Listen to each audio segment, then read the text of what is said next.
नमस्कार, जय जगन्नाथ, जय माँ भद्रकाली। आज टीपी लाइव पॉडकास्ट को स्वागत करुच्ची मो विजय। आज आम एमती जड़े कलाकार को डाकिचु। परिवार लोक चाहिए पु चाकरी कर बड़ अफिसर हम से सब दूरे जा कला प्रति आग्रह होता। प्रथम ड्रामा तापर आल्बम टीवी सीरियल अनेक गुड़ा अभिनय कर यात्रा दुनिया पाद देले। यात्रा दुनिया दीर्घ 15-16 वर्ष है पाद दे आपण पाखर भल पाइबा पाई आपण पाखर ताली पाई आपण पाखर गाड़ी पाई। आज अतिथि अच्छा आम सागर यात्रा जगतर बेस जनाशुना अभिनेता टीवी धारावाहिक अनेक धारावाहिक आपड़ देखी हाप्पी कर आपण मैंने समस्ते देखी था मंच रे हाप्पी कर अच्छा कथा हाप्पी भाई नमस्कार। जय श्री जगन्नाथ। नमस्कार। केमिति अच्छा भल हाप्पी कर प्रथम आल्बम करते सीरियल जगत को जाते यात्रा मुझे भूल न कथा ता पूर्व आल्बम पूर्व आप ड्रामा जगतर निज अभिनय आरंभ करते। से गोटे समय थिला जितेबाला गोटे पिला को पचरा जाए व्हाट इज योर आम्बिशन, सी कहे कि डॉक्टर इंजीनियर कि प्रोफेसर कि पुलिस कि मिलिटारी जहाँ भी कहे से समय गोटे छुआ जदि कहे मुझे गोटे अभिनेता हेबी ता मन कला प्रति से भल पाइबा अच्छी तो से मनीषटी मु पिलादिन कला प्रति दुर्बलता थिला जहाँपाई कि आज पर्यंत मुझे कलार ही बंची।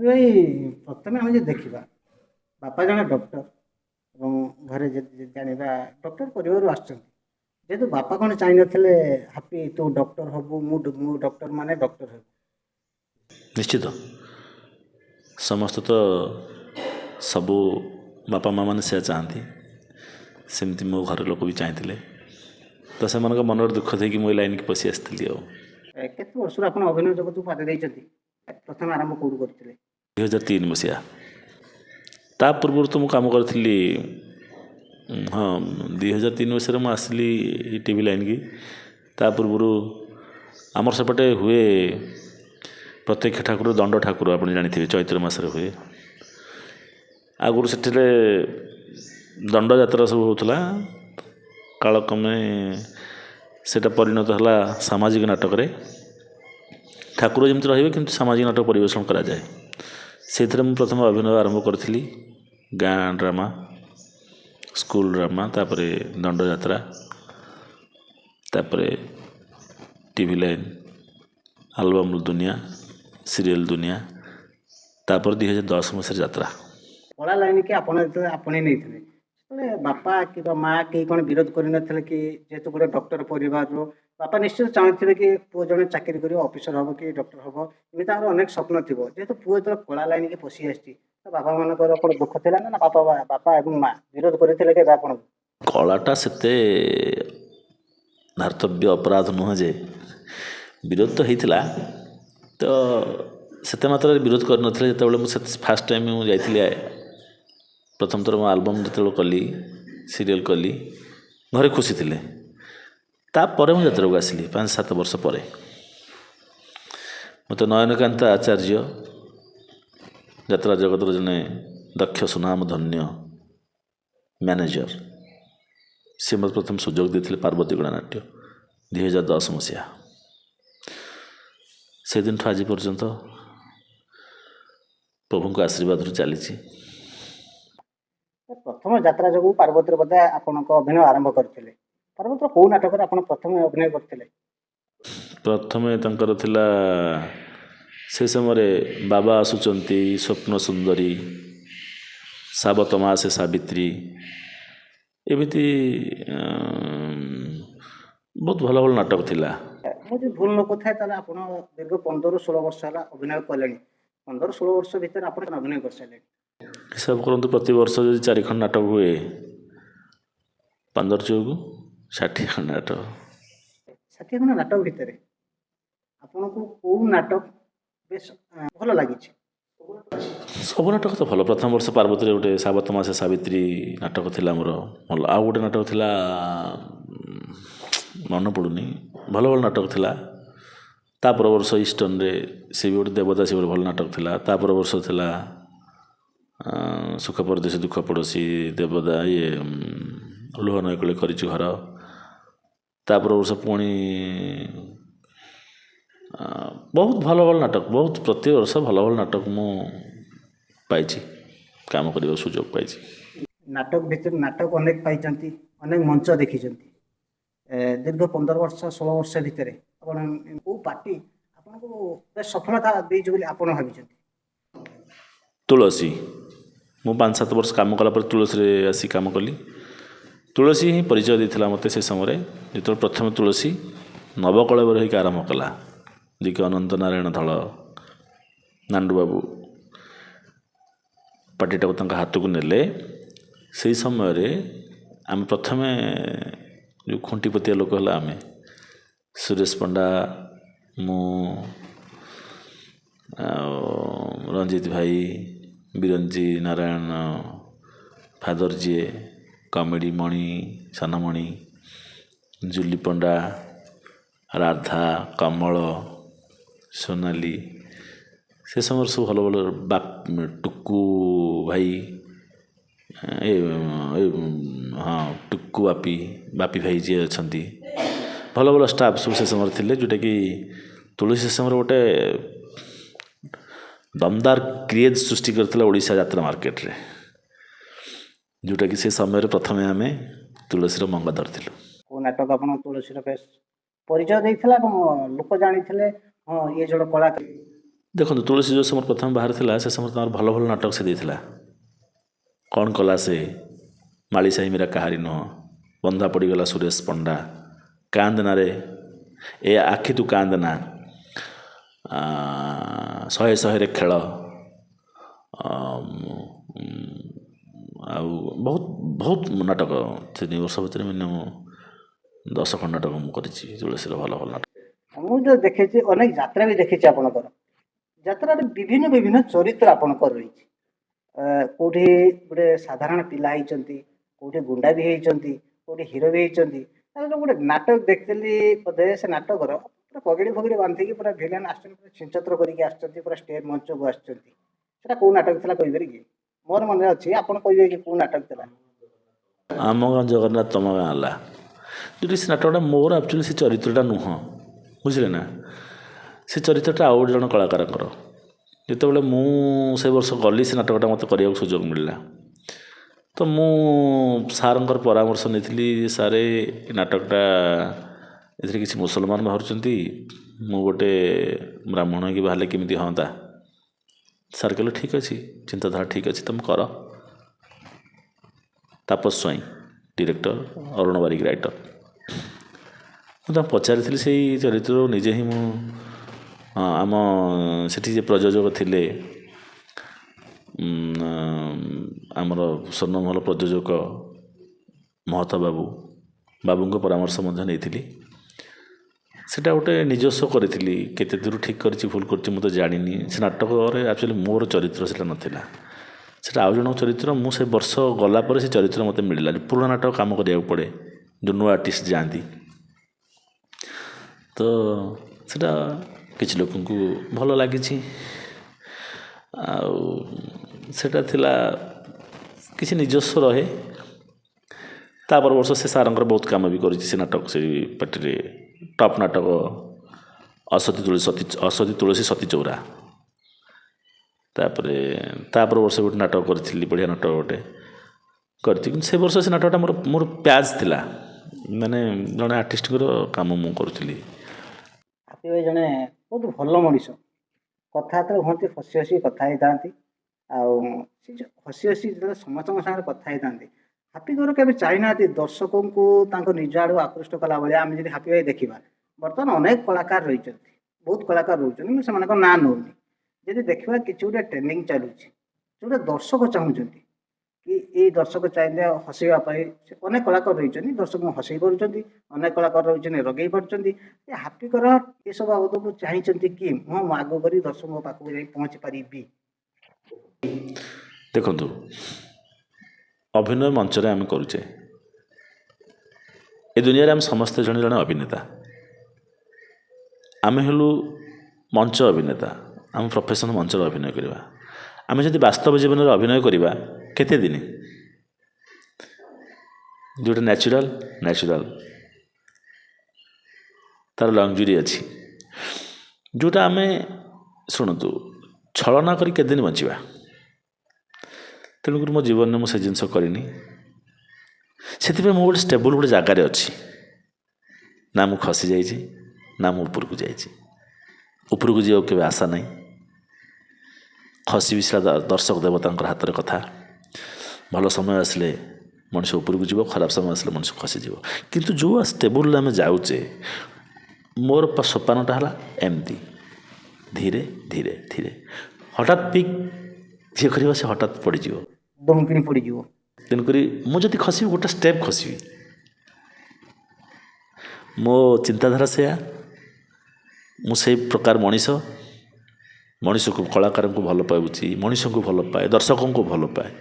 ବୁଝିଲେ ନା? ଆମେ ଅଭିନୟ ବାସ୍ତବ ଜୀବନରେ କ'ଣ କରିବା? ସେ 22 ଫୁଟରେ ଅଭିନୟ କରିବା। ଯାହା ଆମେ ଶିଖିଛେ ଗୁରୁଜନ କଳାକାରମାନଙ୍କ ଠାରୁ। ଆମେ ତ ନିଜେ କିଛି ଜାଣିନଥିଲେ। ଆମର ପ୍ରଥମେ ସଂଳାପ କହିବା ଭୁଲ ହେଉଥିଲା, ଚାଲି ଭୁଲ ହେଉଥିଲା। ଆମେ ଶିଖିଛୁ, କଳାକାରମାନଙ୍କଠୁ ଆମେ ଶିଖିଛୁ। ହାପି ଯେଉଁ କଥା କହୁଛନ୍ତି ଯେ ମୁଁ ଆଗେ ଉପରକୁ ଯିବା ପାଇଁ ଚାହୁଁନି କି ଦମକିଣି ପଡ଼ିବା ପାଇଁ ଚାହୁଁନି, ମୁଁ ଆଗେ ଜିରୋରୁ ହିରୋ ହେବା ପାଇଁ ଚାହେଁ। ଏଇ ଯେଉଁ ଆପଣ ଏଇଟା ଚାହୁଁଛନ୍ତି ନିଶ୍ଚୟ ଭାବେ।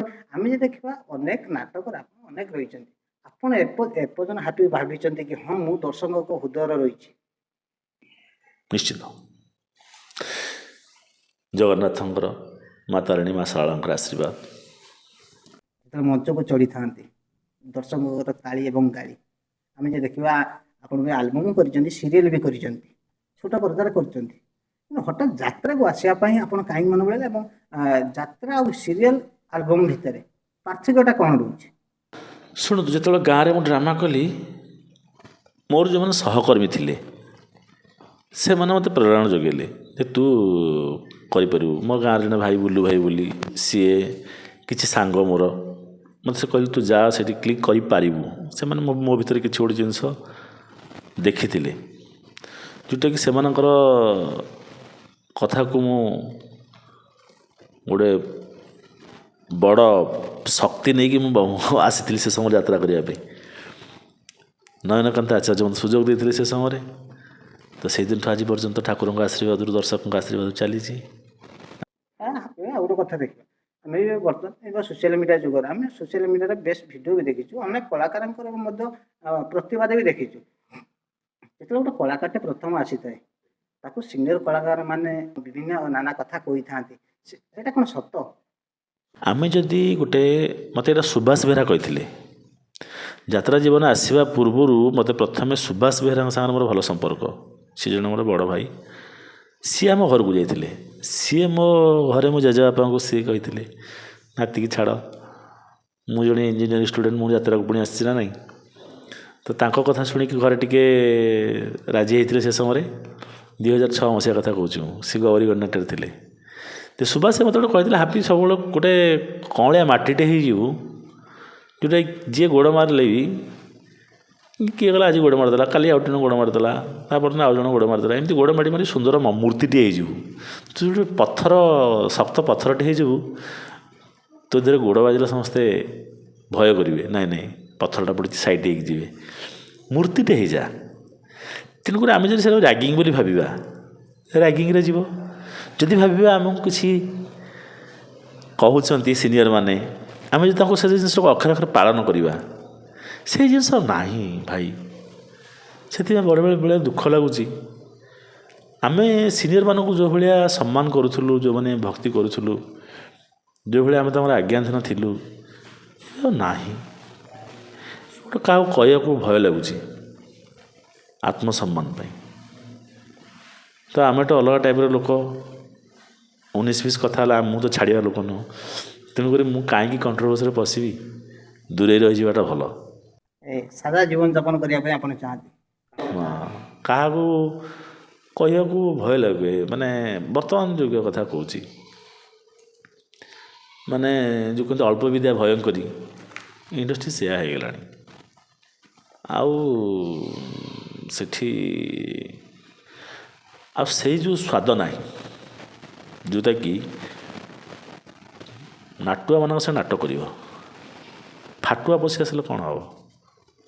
ସରି, ମୁଁ ତ ଏଇ କଥା କହିଦେବି ଆଉ ଭୁଲେଇ ଯିବ ଆମର, ଏଇଟା ହିଁ ସତ କଥା। ଏଇ ଯେତେ ଆମେ ଯଦି ଦେଖିବା ଯେ କଳାକାର ମାନେ ସବୁ ଆସିଥାନ୍ତି, ତାଙ୍କର ଖାଇବା ଅନେକ କଳାକାର ଅଭିଯୋଗ କରିଥାନ୍ତି। ଯେଉଁମାନେ ରହିଛନ୍ତି ପୁରୁଣା କଳାକାର ରହିଛନ୍ତି ସେମାନଙ୍କ ପାଇଁ ଅଲଗା ଖାଦ୍ୟ ରହିଥାଏ, ଆମ ପାଇଁ ଅଲଗା ଖାଦ୍ୟ ରହିଥାଏ, ସେମାନଙ୍କ ରହିବା ପାଇଁ ବ୍ୟବସ୍ଥା ରହିଥାଏ ଅଲଗା ରହିଥାଏ, ଆଉ ଆମମାନଙ୍କ ପାଇଁ ରହିବା ବ୍ୟବସ୍ଥା ଅଲଗା ରହିଥାଏ। ଯାତ୍ରା ଜୀବନ ଆମେ ଅନେକ ଦୁଃଖ ସହିଥାଉ, ଏଇଟା କ'ଣ ସତ?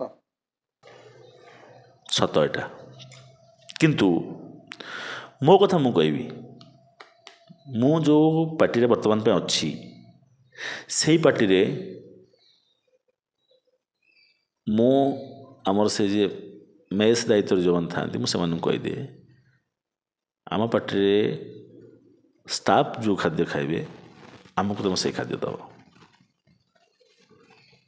ଏଇ ଯେଉଁ ଯାତ୍ରା ପାର୍ଟିରେ କହନ୍ତି ଏକ୍ସଟ୍ରା ଫେକ୍ସଟ୍ରା ତ ହୁଏ, କିନ୍ତୁ ନାଇଁ, ମୁଁ ନିଜେ ରୋଷେଇ କରେ, ମୁଁ ନିଜେ ରୋଷେଇ କରି ଖାଏ। ତ ମାସକୁ କହିବାକୁ ଗଲେ 28 ଦିନ 29 ଦିନ ମୁଁ ଭେଜ୍ ଖାଏ, ନନ୍ଭେଜ୍ କାହିଁ କେତେବେଳେ ସୁଯୋଗ ମିଳିଲେ କେଉଁ ବୁଧବାର ଟିକେ ଖାଏ, ସେ ସମୟ ଯଦି ଏକାଦଶୀ ପଡ଼ିଯାଏ କି ସଂକ୍ରାନ୍ତି ପଡ଼ିଯାଏ ବନ୍ଦ ହୁଏ। ତେଣୁକରି ମୋତେ ସେସବୁ ଜିନିଷ ଭଲ ଲାଗେନି। ସବୁ ଜିନିଷ ଯେଉଁ ଖାଦ୍ୟ ସମସ୍ତଙ୍କ ପାଖକୁ ଯିବ ସେ ଖାଦ୍ୟର ସ୍ୱାଦ ଥାଏ, ଆଉ ଯେହେତୁ ଏକ୍ସଟ୍ରା ଆପଣ ଖାଇବେ ସେଥିରେ ରୋଗ ଥାଏ ବୋଲି ଏଇଟା ମୋ ମତ। ଆଉ ଗୋଟେ ଜିନିଷ, କାହାର ଦୁଃଖ ବୁଝିବା ପାଇଁ ମଣିଷ ଭିତରେ ମଣିଷଟିଏ ହେବା ଦରକାର, ଭଲ ମଣିଷଟିଏ, ନିଜ ମଣିଷ ପଣିଆ ମନ ଭିତରେ ରହିବା ଦରକାର। ଆମେ ଯଦି ନିଜ ସ୍ୱାର୍ଥ ଦେଖିବା ସେଠି ସବୁ ଭୁଲ ହେଇଯିବ। ମଣିଷ ଆମେ ମଣିଷ ଜନ୍ମ ପାଇଛେ, ଆମେ ଯଦି ମଣିଷ ହେଇକି ମଣିଷର ଦୁଃଖ ବୁଝିବାନି, ମଣିଷକୁ ସାହାଯ୍ୟ କରିବାନି, ସେ ମଣିଷ ଜନ୍ମର ମୂଲ୍ୟ କ'ଣ? ମୋ କଥାଟା ବୁଝିପାରିଲେ ନା? ତେଣୁକରି ସବୁବେଳେ ମୁଁ ସେଇ ଜିନିଷଟାକୁ ସବୁବେଳେ ଜଗେ, କେଉଁଠି ମୋର ମଣିଷ ପଣିଆଟା ଭୁଲ ହେଉନି ତ। ପ୍ରଥମେ ଭଲ କଳାକାର ହେବାକୁ ହେଲେ ଭଲ ମଣିଷଟି ହେବାକୁ ପଡ଼ିବ। ଆଉ ଆଜି ପର୍ଯ୍ୟନ୍ତ ମୁଁ ଯେତିକି ଯାତ୍ରା ଜଗତରେ ଯେତିକି ଦିନ ମୁଁ କାମ କରିଛି, ମୁଁ ସବୁବେଳେ ଗୋଟେ ଆଙ୍ଗୁଠି ଦେଖିଲା ବେଳେ 3ଟା ଆଙ୍ଗୁଠି ମୋ ଆଡ଼େ ଦେଖେ, ମୁଁ କାହାକୁ ଆଙ୍ଗୁଠି ଦେଖିଲା ବେଳେ 3ଟା ଆଙ୍ଗୁଠିକି ଭାବିଥାଏ, ମୁଁ 3ଟା ଆଙ୍ଗୁଠି ମୋ ପଟକୁ ଆସିବ। ତେଣୁକରି ମୁଁ ହାତ ମାପିକି ଚାଖଣ୍ଡେ ଚାଲେ, ଭୁଲ କରିବିନି, ଭୁଲ କଥା ଶୁଣିବିନି। ସେମିତି ମଣିଷ ମାତ୍ର ତ ଭୁଲ କେତେବେଳେ ଅଜାଣତରେ ଭୁଲ ସେଟା ଅଲଗା କଥା, କିନ୍ତୁ ଜାଣି ଶୁଣିକି କୌଣସି କାମ କରିବା ଭୁଲ କାମ ମୁଁ କରିନି।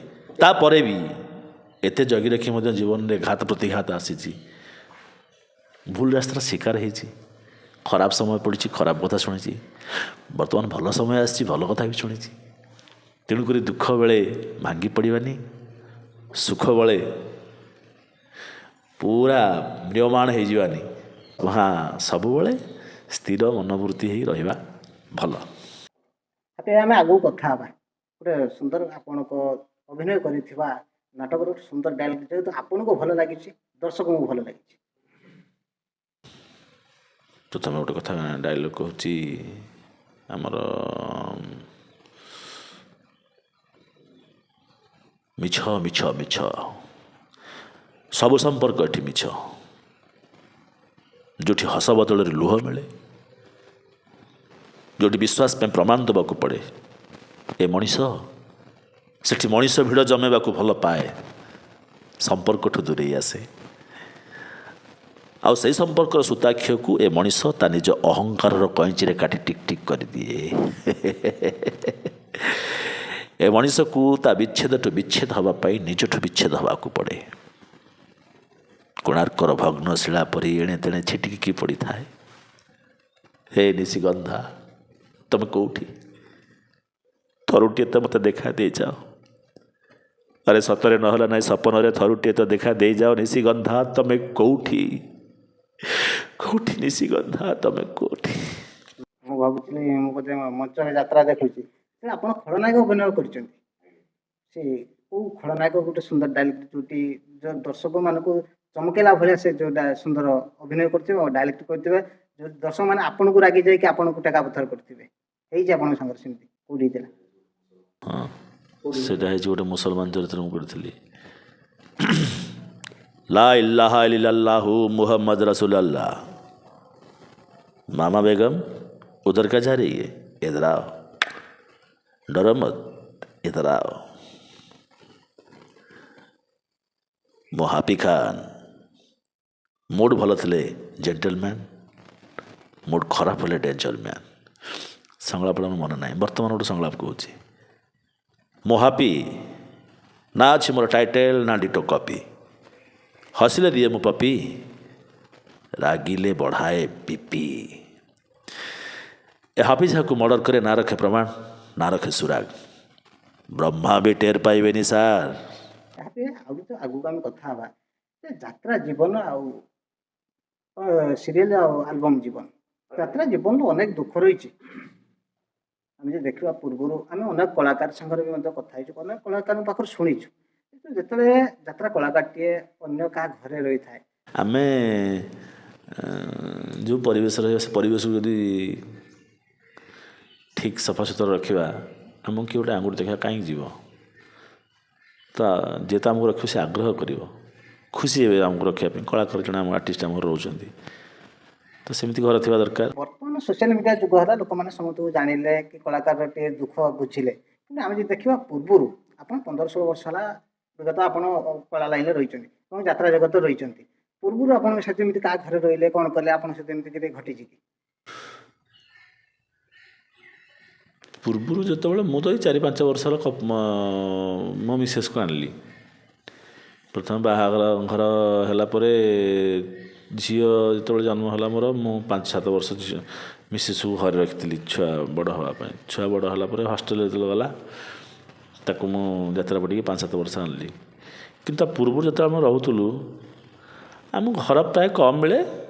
ଏଇ କ୍ଲବ୍ ଘର, ସ୍କୁଲ, ଭଲ ଭଲ ସ୍କୁଲ ହଉ, ଅଙ୍ଗନବାଡ଼ି କେନ୍ଦ୍ର, ଏମିତି ସବୁ ଆମେ ରହୁ, ଯେ ଗ୍ରୁପ୍ ହେଇକି ରହୁଥିଲୁ।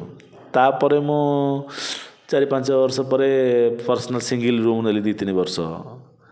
ସ୍ୱର୍ଣ୍ଣମହଲ 3 ବର୍ଷ, ଇନ୍ଦ୍ରମହଲରେ ବର୍ଷେ ପର୍ସନାଲ୍ ରହିଲି। ସେତେବେଳେ ଯେତେବେଳେ ଆମକୁ ରୁମ୍ ଦିଅନ୍ତି, ଆମେ ପ୍ରଥମେ ଦେଖୁ, ଯେତେବେଳେ ଆମକୁ ଭଲ ଘର ଦିଅନ୍ତି ନା, ଆମ ମୁଣ୍ଡରେ ରହେ କି ଘରଟା ଏମିତି ଯେମିତି ସେ ଆମକୁ ଦେଇଛନ୍ତି, ଆମେ ସେମିତି ଆମ ଘର ଛାଡ଼ିକି ଆସିବା। ଆମେ ଯେ ସେଗୁଡ଼ା ସବୁ ଅପରିଷ୍କାର କରିବା, ଯେମିତି ତାକୁ ଯିଏ ମାନେ ସିଏ ମୁହଁରେ ନ କଲେ ପଛରେ କହିବେ କି ନାହିଁ। ତ ସେଇ ଜିନିଷ ପ୍ରତି ମୁଁ ସବୁବେଳେ ସଜାଗ। ଆଉ ବର୍ତ୍ତମାନ ତ ଯେଉଁଠି ରହେ, ମୁଁ ପ୍ରଥମେ ସେ ପରିବେଶଟିକୁ ମାନେ ପରିଷ୍କାର ରଖେ। ମୁଁ ଠାକୁର ଭାବରେ ପୂଜା କରେ, ସେମାନେ ଖୁସି ହୁଅନ୍ତି। ଓଲଟି ଗଲାବେଳକୁ କାନ୍ଦି ପକାନ୍ତି, ତୁମେ 3-4 ଦିନ ଆମ ଘରେ ରହିଥିଲ, ଆମକୁ ବହୁତ ଇଏ ଲାଗୁଛି, ସମ୍ପର୍କ ବାନ୍ଧି ହେଇଯାଏ। ତ ସେମିତି ଓଲଟା କଥା ହଁ ହେଇପାରେ, ଯଦି ଆମେ କିଛି ଅପ୍ରୀତିକର ପରିସ୍ଥିତି ସୃଷ୍ଟି କରିବା, ଯିଏ ମାନେ ତ ସେ କହିବେ। ଆପଣଙ୍କର ଯେଉଁ ବିବାହ ଏବଂ ପ୍ରେମ, ସେ ଏକ ଭିନ୍ନ ନିଆରା ପ୍ରେମ। ଯେହେତୁ ଭାଉଜ ରହିଛନ୍ତି ଜଣେ ସିଙ୍ଗର, ଆପଣ ଜଣେ ଆକ୍ଟର, ଏଇ ଯେଉଁ ପ୍ରେମ ସମ୍ପର୍କ ଆପଣଙ୍କର ଜଣେ ସିଙ୍ଗର ସହିତ ଯଦି ଦେଖେ, ଆପଣ ସବୁବେଳେ ତ କଳାକାର ମାନେ ଯେମିତି ଅଭିନୟ ଯଦି କରୁଥିବେ, ତାହେଲେ ଆପଣ ସିଧା ମଞ୍ଚରେ ଆପଣଙ୍କର କାମ, ପ୍ୟାଣ୍ଡାଲ ତଳେ ଜଣେ ସିଙ୍ଗର, କେମିତି କ'ଣ ପ୍ରେମ ସମ୍ପର୍କ ଆପଣଙ୍କର ହେଇଥିଲା? ସିଏ ଯେତେବେଳେ ଆସିଲେ ଇଷ୍ଟର୍ଣ୍ଣ ପିଙ୍କରେ ଆମର ବାହାଘର ହେଇଥିଲା, ଏ ତ ଆସିଛନ୍ତି ଅଳ୍ପ ଦିନ ଭିତରେ ଆମର ପ୍ରସ୍ତାବ ପଡ଼ିଲା। ମୋ ଶ୍ୱଶୁର ପ୍ରଥମେ ତା ଆସିଥିଲେ ମିସେସ୍ ସାଙ୍ଗରେ। ସେ ଟିକେ ସେତେବେଳେ 17 ବର୍ଷର ଝିଅଟିଏ ଥିଲା, ସେଥିପାଇଁ ବାପା ସାଙ୍ଗରେ ଆସିଥିଲେ। ସେ 1-2 ମାସ ପରେ ସେମ୍ କାଷ୍ଟ ହେଲା ପରେ ପ୍ରସ୍ତାବ ପଡ଼ିଲା, ଜଣେ ପ୍ରସ୍ତାବ ପକେଇଲେ, ହେଲା ପରେ ବାହାଘର ହେଇଗଲା। ଆଉ ପ୍ରଥମେ ପ୍ରେମ, ତାପରେ ଦେଖା ଦେଖି ଠରାଠରି। ପ୍ରେମ ବେଶୀ ଦିନ କରିନୁ, ଏଇ ଆମ ଏମିତି ମୋତେ ଭଲ ଲାଗିଲା। ସିଏ ନାଇଁ ସେଥିର ଯେ ହେଇନି ସେସବୁ ଜିନିଷ। ପ୍ରେମ ଭାଉଜ ଆପଣଙ୍କୁ ଗୋଟେ ମିସ୍ କଲ୍ ମାରିଥିଲେ, ଆପଣ ଶୋଇଥିବେ ବୋଧେ। ସେଇଟା ମୁଁ କରିଥିଲି। ମୁଁ କହିଲି ସିଆଡ଼ୁ ଗୋଟେ ମିସ୍ କଲ୍ ମାରିବ ଯଦି ମୁଁ କଥା ହେବି। ମାନେ କ'ଣ ଯେତେବେଳେ ଷ୍ଟାର୍ଟିଂ ହେଇଥିଲା ନା କ'ଣ ଯେତେବେଳେ ଘରେ ଯେତେବେଳେ ପ୍ରସ୍ତାବ ମୁଁ ଜଣଙ୍କୁ କହିଥିଲି ମୁଁ କହିଲି ତାଙ୍କୁ ସେ ଜଣେ ଭାଇ ହେବେ ମୁଁ କହିଲି ଏଇ ନମ୍ବରଟା ନିଅ ମିସ୍ କଲ୍ ମାରିବ ମିସ୍ କଲ୍ ମାରିକି ମାରିଲା ପରେ ମୁଁ ଫୋନ୍ କରିବି। ଆପଣ ତାଙ୍କ ପ୍ରତି କେତେବେଳେ ଦୁର୍ବଳତା କି ଆକୃଷ୍ଟ ହେଇଥିଲେ? ନିଶ୍ଚିତ ଦୁଇ ଜଣଙ୍କର ମନ ନ ମିଶିଲେ ବାହାଘର କ'ଣ ହେଇପାରିଥାନ୍ତା? ଆପଣ ଗୀତ ତ ସେ ଭଲ ଗାଉଥିବେ, ଆପଣ ସିନ୍ ତ ପଢ଼ୁଥିବ। ହଁ ଯେତେବେଳେ ସେ ପ୍ରଥମେ ଆସିଥିଲେ ସେତେବେଳେ ପୁରା ଇଣ୍ଡଷ୍ଟ୍ରି ହୋରୁଚୁରୀ ପିଲା ଗୋଟେ ବଢ଼ିଆ ସୁନ୍ଦର ଝିଅଟେ ଆସିଛି ମୋ ମନରେ ବି ରହିଲା। ମୁଁ ପ୍ରଥମେ ପରଖିଲି ତାକୁ ପ୍ରଥମେ। ଆପଣ ହାଇଟ୍ 6 ଫୁଟ ଏବଂ ପୁରା ଛଇଚକିନା ଟୁକା ବ୍ରାହ୍ମଣ ଘର ପିଲା ପୁରା ଗୋରା ତକ୍ ତକ୍। ସେତେବେଳେ କ'ଣ ସବୁ ମୋବାଇଲ ଛାଡ଼ି ଦେଇଥିବେ ଯେହେତୁ ସବୁବେଳେ ଯାତ୍ରା ସାରା ଯେତେବେଳେ ପୁରା ହାଲା ହେଇଗଲା ଗୋଟେ ସୁନ୍ଦରୀ ଝିଅଟେ ଆସିଛି, ଆପଣ ଡାଇରେକ୍ଟ ବାହା ହେବା ପାଇଁ ପୁରା ପୁରା ରେଡ଼ି ହେଇଥିଲେ? ହଁ ମୋର ଇଚ୍ଛା ହେଲା ବାହା ହେବା ପାଇଁ। ସେଥିଲାଗି ମୁଁ ପ୍ରଥମେ ମୁଁ ଭାବିଲି ସିଏ ମୋତେ ଭାବିଲେ ଯେ ମୁଁ ଜଣେ ମୁସଲମାନ ବୋଲି। ମୁଁ ସେତେବେଳେ ମୁଁ ସେମିତି ମୁସଲମାନ ଦେଖାଯାଉଥିଲି, ମୁଁ ଭାବିଥିଲି ସେ ଅଦର କାଷ୍ଟ ବୋଲି। ଯେତେବେଳେ ମାସେ ଦୁଇ ମାସ ରହିଲା ପରେ ଆମେ ଜାଣିଲୁ ଯେ ସିଏ ମିଶ୍ର ଆମେ କର ସେମ୍ କାଷ୍ଟ ବୋଲି। ତାପରେ ବେଶୀ ନିବିଡ଼ତା ହେଲା, ଇଚ୍ଛା ହେଲା ବାହା ହେବା ପାଇଁ। ଆମେ ଚାହିଁବା ଅପେକ୍ଷା ଈଶ୍ୱରଙ୍କର ଇଚ୍ଛା ଥିଲା, ଭଗବାନଙ୍କର ଇଚ୍ଛା ଥିଲା। ଜଣେ ଭାଇ ଥିଲେ ତାଙ୍କର ଭାରି ଇଚ୍ଛା ଥିଲା ବେଣୁ ଭାଇ ବୋଲି, ସିଏ ସବୁ ପ୍ରସ୍ତାବ ପକାଇକି ହେଲା। ତାପରେ ଆମେ କିଛି ଦିନ ଯାଇକି ରହିଲା ପରେ ଘରେ ପ୍ରସ୍ତାବ ପଡ଼ିକି ତାଙ୍କ ବାପା ଆମ ଘରକୁ ଆସିଥିଲେ, ବାହାଘର ହେଲା ଯେମିତି ହେବା। ଆଜ୍ଞା ଆଉ ଗୋଟେ ସତ କହିଲେ, ଆପଣ ଯେତେବେଳେ ମଞ୍ଚକୁ ଯାଉଥିଲେ ଯାତ୍ରା କରିବା ପାଇଁ ଭାଉଜ ତଳେ ବସିକି ଗୀତ ଗାଉଥିଲେ, ଆପଣ ପୁରା କେଉଁ ମଞ୍ଚକୁ ଅନେଇଥାନ୍ତି, ଦର୍ଶକଙ୍କୁ ଅନେଇଥାନ୍ତି ନା ଭାଉଜକୁ ଅନେଇଥାନ୍ତି? ସତ କହିବେ ଏଇଟା। ଶୁଣନ୍ତୁ, ଦର୍ଶକଙ୍କୁ ଅନେଇଲେ ଅଭିନୟ କରିହେବନି କି ଅଭିନୟ କରିହେବନି, ତୁମେ ଅଭିନୟ କରିବାକୁ ପଡ଼ିବ, କିନ୍ତୁ ମନଟା ଥିବ ଯେ ମୋତେ ଜଣେ ଦେଖୁଛି। ନିଶ୍ଚୟ ଗୋଟେ ସେଇ ସମୟରେ ଯେତେବେଳେ ଗୋଟେ ଝିଅଟେ ଦେଖୁଛି ମୋର ଗୋଟେ ଏକ୍ସଟ୍ରା ଏନର୍ଜି ନିଶ୍ଚୟ ରହିବ, ତା'ର ମଧ୍ୟ ବୋଲିବା ପାଇଁ ଏନର୍ଜି ଭଲ ରହିବ। ଆଉ ବେଶୀ କେଉଁ ଜିନିଷରେ ମୁଁ ପୁରା ଇଏ ହେଇଯାଏନି, ସବୁ ଜିନିଷରେ ଇତିରେ ଗୋଟେ ଯେଉଁ ଅତିରେ ଇତି ହେଇଯାଏ, ତେଣୁକରି ମୁଁ ସବୁ ଜିନିଷ ମାପଚୁପରେ ରହେ। ମୁଁ ଯେତେବେଳେ ବାହାଘର ଆମର ପ୍ରସ୍ତାବ ପଡ଼ିଲା, ମୁଁ ଫୋନ୍ ନମ୍ବର ମାଗି ତାଙ୍କୁ ସିଆଡ଼ୁ ମିସ୍ କଲ୍ କରେଇଲି। କଲ୍ ଆସିଲା ପରେ ମୁଁ ଫୋନ୍ କଲି, ଫୋନ୍ କଲା ପରେ କଥା ହେଇ 10-15 ଦିନ କଥାବାର୍ତ୍ତା ହେଇଛୁ, ଏମିତି ଘଣ୍ଟା ଧରି ନୁହଁ। ମୁଁ ସେମିତି ତାପରେ ବୟସ ସେତେବେଳେ ତାକୁ ସେ ମୋଠୁ 9 ବର୍ଷ କେତେ ଦିନ ସାନ, 10 ବର୍ଷ ପାଖାପାଖି ସାନ। ଶୁଣନ୍ତୁ, ବାହାଘର ପ୍ରଥମେ ଯେତେବେଳେ ହେଲେ ଯାହାର ବି ହେବ ସାଙ୍ଗେ ସାଙ୍ଗେ କ'ଣ ତୁମର ଠିକ୍ ସେମିତି ଖୁବ୍ କମ୍ 100ରୁ 10 ଖୁଟୁରୁ ମୁଟୁରୁ ଲାଗିବ। ଆଉ ଗୋଟେ କଥା, ଯେତେବେଳେ ଭାଉଜଙ୍କର ତମର ଯେତେବେଳେ ଟୋଟାଲ ସମ୍ପର୍କ ଯେତେବେଳେ ନିବିଡ଼ ହେଲା, ସେତେବେଳେ ବିବାହ କରିନଥିଲେ, ସେତେବେଳେ ଆପଣ କେଉଁ ଅନ୍ୟ ହିରୋଇନ୍ ସାଙ୍ଗରେ ଯେତେବେଳେ କିଛି ଡ୍ୟାନ୍ସ ଫ୍ୟାନ୍ସ କରନ୍ତି କି ପୁରା ସେ କ୍ଲୋଜ୍ ହେଇଯାଆନ୍ତି, ଭାଉଜ ରାଗନ୍ତିନି? ରାଗେନି ତ, ଦୁଃଖ କଲା ଭଳିଆ ହୁଏ। ଏବେ ବୁଝିଗଲାଣି, ଏବେ ତାକୁ ସିଏ ନିଜେ ଅଭିନୟ କରୁଛି। ଆଚ୍ଛା ମଞ୍ଚ ବା ଅଭିନୟ ମାନେ ମିଛ। ହଁ ମୁଁ ବୁଝିନଥିଲି, ସିଏ ବି ବୁଝିନଥିଲା, ସିଏ ବୁଝିଗଲା, ମୁଁ ବୁଝିଗଲି। ସବୁ ଖୁଡ଼ଖାଡ଼ ପ୍ରଥମେ ସ୍ୱାମୀ ସ୍ତ୍ରୀ ଭିତରେ ହୁଏ 5-7 ବର୍ଷ ସେଟିଂ ହେବା ପାଇଁ, ତାପରେ ଡିଫରେନ୍ସ ବୟସଟା ଟିକେ ରହୁଛି ନା। ମୁଁ 8-10 ବର୍ଷ ଡିଫରେନ୍ସରେ ବହୁତ କପୁଲ୍ସ ଅଛନ୍ତି, ତେଣୁକରି ସିଏ ଯେତେବେଳେ ମୋଠୁ ବହୁତ ଜୁନିୟର, ମୁଁ ଟିକେ ତାକୁ ବୁଝିବାକୁ କଷ୍ଟ ହେଲା। ଏବେ କ'ଣ ଟୋଟାଲ ପୁରା ଈଶ୍ୱରଙ୍କ ଆଶୀର୍ବାଦରୁ ସମସ୍ତଙ୍କୁ ବୁଝି ଯାଇଛୁ। Mad for each other.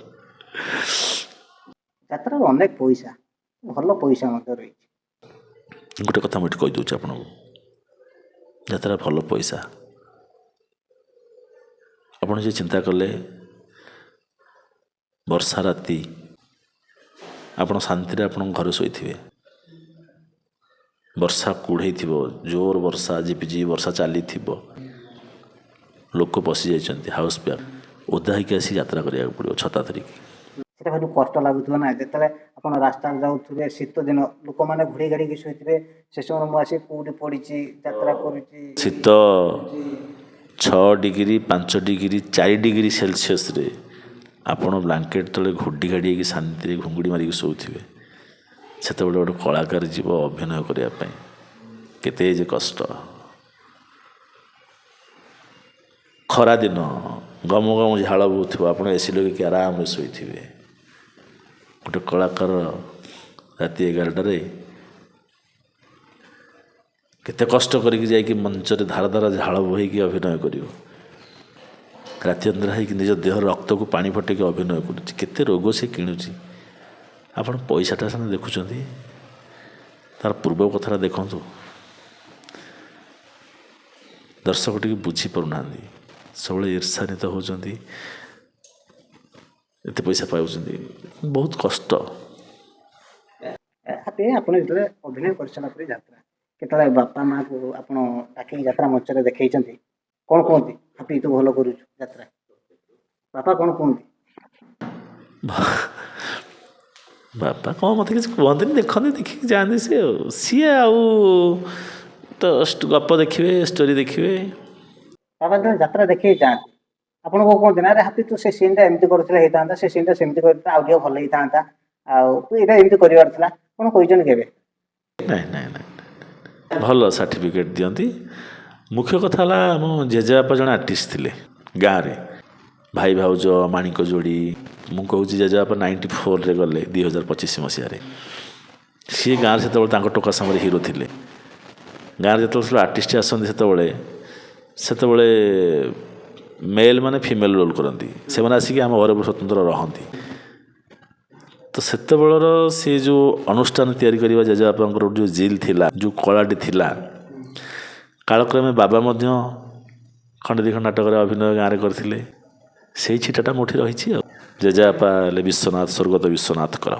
ବାପା କେବେ ଆପଣଙ୍କୁ ଅଭିଯୋଗ କରିନାହାନ୍ତି? ଆରେ ହାପି ତୁ କାହିଁ କଳା ଲାଇନ୍ କି ଗଲୁ, ମୁଁ ତ ଜଣେ ଡକ୍ଟର, ତୁ ତ ଗୋଟେ ମେଡ଼ିକାଲ କରିଦେଇଥାନ୍ତି କି ମେଡ଼ିସିନ ଦୋକାନ କରିଥାନ୍ତି ତ ବସିଥାନ୍ତୁ, ଆପଣ ସେମିତି କହିଛନ୍ତି ବାପା କେବେ? ବାପା ଆପଣଙ୍କୁ କେତେ ପ୍ରତିବାଦ କେବେ କରିନାହାନ୍ତି? ବୋଉ ପ୍ରତିବାଦ କରିଛି। ଯେତେବେଳେ ଯାତ୍ରାରେ ମୁଁ 5-7 ବର୍ଷ 4-5 ବର୍ଷ ରହିଗଲି, ବୋଉ କହେ ଯାତ୍ରାରେ କ'ଣ ରହୁଛି, ପଳେଇ ଆସେ, ଆଉ ଯାତ୍ରା ଫାତ୍ରା ଆମର ଦରକାର। ମୁଁ କହେ ମୁଁ ରହ ବୋଉ, ମୁଁ ଅଛି ତ ଟିକେ। ନା କ'ଣ ହେବ, କାରଣ ସେତେବେଳେ ମୁଁ ପଇସା ଘରୁ ନେଉଥିଲି। ପଇସା ଏଇ 3-4-5-7 ବର୍ଷ ହେଲା ପଇସା କିଛି ଟିକେ ଏଇ 3-4 ବର୍ଷ 5 ବର୍ଷ ମ୍ୟାକ୍ସିମମ୍ ହେବ, 5-7 ବର୍ଷ। ନହେଲେ ମୁଁ ବା ଘରୁ ପଇସା ଆଣେ, ଯେତେ ଦରମା ପାଏ ମୁଁ ଘରୁ ମୁଁ ଘରୁ ପ୍ରତି ମାସରେ 10-20 ହଜାର ଟଙ୍କା ଘରୁ ମୁଁ ଆଣେ।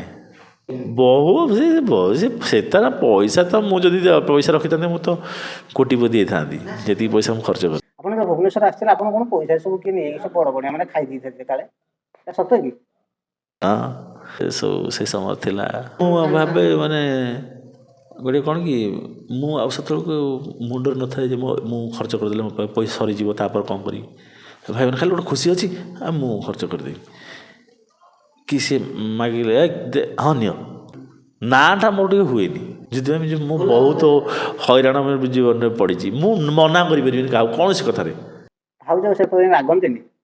ଭାଉଜ ଭାରି, ମୋର ପୁରା ସିଏ ତାର ରୁଲ୍ ରେଗୁଲେସନ୍, କାଦୁଅକୁ ଯିବାର ନାହିଁ କି ଗୋଡ଼ ଧୋଇବାର ନାହିଁ। ସିଏ ଭାଉଜ ପରୋପକାରୀ, ଭାରି ହେଲ୍ପଫୁଲ୍ ମଣିଷ, କିନ୍ତୁ ତାହେଲେ ଆମେ କ'ଣ ଟିକେ ରୁଲ୍ ରେଗୁଲେସନ୍ ଅଛି କି କାହାକୁ ଟିକେ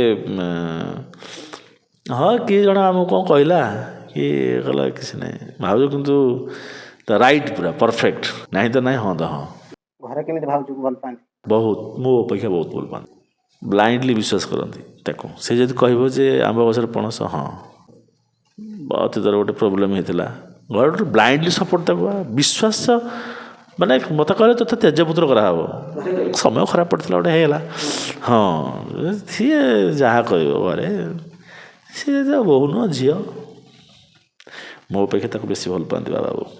ଜେଜେବାପା ଚାଲିଗଲେ, ଜେଜେବାପା ବହୁତ ଭଲ ପାଆନ୍ତି। ସମୟ ଖରାପ ଥିଲା ଟିକେ। ସାନ ଭାଇ ବିଟେକ୍ କରିଛି,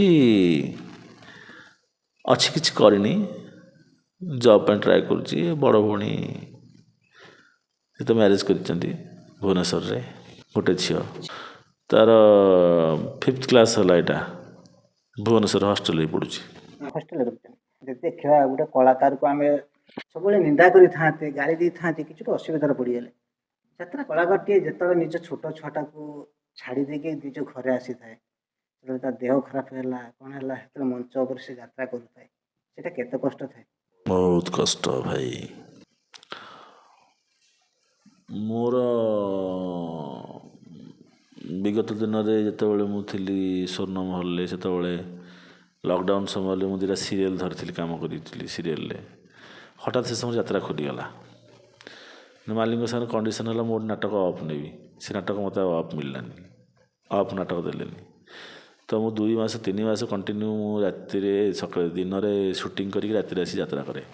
କେଉଁଠୁ ଭୁବନେଶ୍ୱରରୁ ଆସିବି ବାଲେଶ୍ୱର ବସ୍ତା 12:45 12:55 ଏଇ ସମୟରେ ଆସିକି ମୁଁ ପହଞ୍ଚିଛି 9ଟା 9:30ରେ ବାହାରେ ଭୁବନେଶ୍ୱରରୁ। ମାନେ ଗାଡ଼ି ଚାଲୁଥିବ 120 140 ସ୍ପିଡ଼ରେ ଜୀବନକୁ ପାଣି ଛଡ଼ି ଆସି କାମ କରୁଛୁ। ସେଠି ରେଷ୍ଟଲେସ୍ ହେଇ ବଡ଼ି ଦେହ ଭାରି ଅସୁସ୍ଥ ହେଲା। ମଝିରେ 2 ମାସ ମୁଁ ବ୍ରେକ୍ ନେଲି। ତ ସେ ସମୟରେ ଗୋଟେ ବଡ଼ ଯାତ୍ରା ପାଟରେ ଗୋଟେ କୁଆ ଉଡ଼ିଗଲା ଛୁଆ ଉଡ଼ିଗଲା। ହେ ବଡ଼ ଟିକଲା ବେଳେ ଦେହ ଖରାପ ହେଲା ହାପି ରହିଲା। ନର୍ମାଲ ଜଣ୍ଡିସ୍ ଟିକେ ହେଲା। ମୁଁ 2 ମାସ ବ୍ରେକ୍ ନେଇଗଲି। ଯେହେତୁ 2ଟା ସିରିଏଲ୍ ମୁଁ ଏଗ୍ରିମେଣ୍ଟ କରିଥିଲି ସାରିବାକୁ ପଡ଼ିଲା 200 ଏପିସୋଡ଼ କରିବି ବୋଲି। ଗୋଟେ ବଡ଼ ଡିକ୍ଲେୟାର ହେଇଗଲା। ଦେହ ଖରାପ ହେଲା ଇଏ ହେଲା କିଛି ନାହିଁ। କିନ୍ତୁ ଇଏ ଗୋଟେ ଇଣ୍ଡଷ୍ଟ୍ରି ଯେ କ'ଣ ଟିକେ କହିଦେଲେ ବର୍ତ୍ତମାନ ଯେଉଁ ଯୁଗ ହେଲାଣି ସବୁ ହେଡ଼ିଙ୍ଗ କରି ବଜାଇଦେବେ ଏହା କହିଲେ। ମୋତେ ଜଣେ ପଚାରିଲେ ଚ୍ୟାନେଲରେ ମୁଁ କହିଲି ଯେ ମୋ ଝିଅ ଯେତେବେଳେ ମ୍ୟାଟ୍ରିକ୍ ପରୀକ୍ଷା ଦେବ ସେତେବେଳେ ମୁଁ 2 ବର୍ଷ ମୁଁ ଘରେ ରହିବି। ଆରେ ମୋ ଝିଅ ବର୍ତ୍ତମାନ ତାକୁ ତ ତାର ତ 4th କ୍ଲାସ୍ 5th କ୍ଲାସ୍ ହେଲା। ମ୍ୟାଟ୍ରିକ୍ ବେଳକୁ ସିନା ମୁଁ ଛାଡ଼ିବି ବୋଲି କହିଥିଲି। ଲେଖା ହେଲେ ଯାତ୍ରାପାଟି ଛାଡ଼ିଦେବେ ମୁଁ କହି ଯାତ୍ରାପାଟି ଛାଡ଼ିବି ଏବେ। ତେଣୁକରି ଝିଅ 5th କ୍ଲାସ୍ ପାଠ ହେଇଛି ତାର ଆଉ ଯେତେବେଳେ ତାର ସମୟ ଆସିବ ଆମକୁ ନିଶ୍ଚୟ ଅବସର ନେବାକୁ ପଡ଼ିବ। 2 ବର୍ଷ ତା ପାଖରେ ରହିବାକୁ ପଡ଼ିବ। ହଁ ଦେହ ଖରାପ କଥା କହୁଥିଲେ ଆପଣ। ଏମିତି ଥରେ ମୁଁ ଏଇ କଳିଙ୍ଗରେ କାମ କରୁ ନାଟକରେ ଗୋଟେ ହାମରରେ ପିଟିବି ଜଣେ ଆର୍ଟିଷ୍ଟ କି ମୋ ଅଣ୍ଟାଟା ଫୁଟିଗଲା। କ'ଣ ଫୁଟିଗଲା ଏ ଜାଗାଟା ଆଉ ଯେଉଁ ପେନ୍ ସେ ପେନ୍ରେ ଯାତ୍ରା କରିଛି। ତାପରେ ମଧ୍ୟ 2 ଦିନ ମୁଁ ଯାତ୍ରା କରିଛି ବହୁତ କଷ୍ଟ। ଠାକୁରଙ୍କ ଆଶୀର୍ବାଦ ପୁରା କ୍ଲିଅର୍ ମୁଁ 8-10 ଦିନ ଭିତରେ ପୁରା କ୍ଲିଅର୍ ହେଇଗଲା। ମୋର ଟୋଟାଲ୍ ଭଲ ହେଇଗଲା। ଏଇଟା ଗୋଟେ ଈଶ୍ୱରଙ୍କ ଆଶୀର୍ବାଦ। ବଡ଼ ବଡ଼ ବିପଦ ଜୀବନରେ ଆସିଛି ପତ୍ର ଭଳିଆ ହେଇ ପଡ଼ିଛି। ଦର୍ଶକଙ୍କ ଭଲ ପାଇବା ଈଶ୍ୱରଙ୍କ ଆଶୀର୍ବାଦ। ହାପି ଭାଇ ବ୍ୟସ୍ତ ବ୍ୟସ୍ତ ଜୀବନ ଭିତରେ ଆମକୁ ବହୁତ ଅନେକ ସମୟ ଦେଇଛନ୍ତି। ମୋତେ ପ୍ରଥମେ ଫୋନ୍ କରିଥିଲେ ଆପଣ ହସି ହସି କହିଥିଲେ ନିଶ୍ଚିତ ଭାବେ ମୁଁ ସମୟ ଦେବି। ଯାହା ହଉ ଆପଣଙ୍କର ଆଜି ମୂଲ୍ୟବାନ ସମୟ ଦେଇଛନ୍ତି। ସେ ଯେଉଁ ଅନିଦ୍ରା ହେଇ ରାତି ଅନିଦ୍ରା ହେଇ ଆଜି ଆମ ପୋଡ଼କାଷ୍ଟରେ ଆପଣ ବସିଛନ୍ତି କ'ଣ କହିବେ ଦର୍ଶକ? ନାଇଁ ଏଇଟା ମଧ୍ୟ ମୁଁ ନିଜକୁ ଭାଗ୍ୟବାନ ମନେ କରୁଛି। ଆପଣଙ୍କ ପୋଡ଼କାଷ୍ଟରେ ବସିବା ପାଇଁ ମୋତେ ସୁଯୋଗ ମିଳିଛି। ଦର୍ଶକଙ୍କୁ ଏତିକି କହିବି ଏମିତି କଳାକାରଙ୍କୁ ଆପଣମାନେ ଭଲ ପାଆନ୍ତୁ। ମୁଁ ମଧ୍ୟ ଭଗବାନଙ୍କୁ ପ୍ରାର୍ଥନା କରିବି ମୋ ଦର୍ଶକ ଏମିତି ସବୁବେଳେ ହସ ଖୁସିରେ ଥାଆନ୍ତୁ। ଯାତ୍ରା କଳାକାରଙ୍କୁ ସବୁ ଓଡ଼ିଆ କଳାକାରଙ୍କୁ ଭଲ ପାଆନ୍ତୁ। କଳାକାରଙ୍କୁ ଭଲ ପାଆନ୍ତୁ। ଯାତ୍ରାକୁ ଆଗକୁ ନିଅନ୍ତୁ। ଓଡ଼ିଶାର କଳା ସଂସ୍କୃତି ସାହିତ୍ୟକୁ ଆଗକୁ ନେବାରେ ସାହାଯ୍ୟ କରନ୍ତୁ। ଜୟ ଶ୍ରୀ ଜଗନ୍ନାଥ। ନମସ୍କାର। ନିଶ୍ଚିତ ଭାବେ ଦେଖୁଥିଲେ ଆଜି ଆମ ସାଙ୍ଗରେ ଥିଲେ ଯେ ଆପଣମାନଙ୍କର ସବୁବେଳେ ପ୍ରିୟ ହାପି କର। ତାକୁ ମଧ୍ୟ ସିରିଏଲ୍ ମାଧ୍ୟମରେ ଭଲ ପାଇବା ଦେଇଛନ୍ତି। ଆଲବମ୍ ମାଧ୍ୟମରେ ଭଲ ପାଇବା ଦେଇଛନ୍ତି। ଏବେ ଯାତ୍ରା ମାଧ୍ୟମରେ ଭଲ ପାଇବା ଦେଇଛନ୍ତି। ଆମେ ମଧ୍ୟ ଚାହିଁବୁ ହାପି ଭାଇ ଆପଣଙ୍କର ସବୁବେଳେ ଏବଂ ପ୍ରିୟ ହେଇକି ରହିଥାନ୍ତୁ ଏବଂ ଆପଣଙ୍କ ପାଇଁ ନିଶ୍ଚିତ ଭାବେ ଭଲ ଭଲ ଅଭିନୟ କରି ଦେଖେଇଥାନ୍ତୁ। ରହିଲି ପୁଣି ଦେଖା ହେବ ଆଉ ଜଣେ ନୂଆ ଅତିଥି ସାଙ୍ଗରେ।